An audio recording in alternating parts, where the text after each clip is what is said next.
Hello friends, मेरा नाम है विकास। आज की इस वीडियो में हम आपको बताने वाले हैं सैमसंग के मोबाइल में कीबोर्ड का साउंड बंद कैसे करें।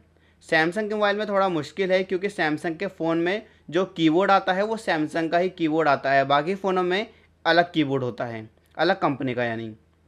तो सैमसंग के फ़ोन में कीबोर्ड का साउंड बंद करने के लिए आपको सबसे पहले सेटिंग में जाना है। सेटिंग में जाने के बाद आपको मिलेगा यहाँ पे साउंड एंड वाइब्रेशन, इस पर टच करना है और आपको यहाँ पे नीचे की तरफ आना है। आपको मिलेगा सिस्टम साउंड वाइब्रेशन कंट्रोल, तो इस पर टच करिए। इस पर टच करने के बाद आपको ऐसा पेज मिल जाएगा। देखिए, साउंड के लिए ऊपर है यहाँ साउंड लिखा है और यहाँ पे नीचे की तरफ वाइब्रेशन के लिए है।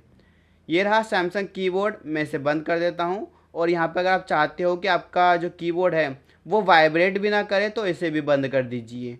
और सेटिंग्स कंप्लीट हो चुकी है और इस सेटिंग को आप किसी भी सैमसंग के फ़ोन में यूज़ कर पाओगे।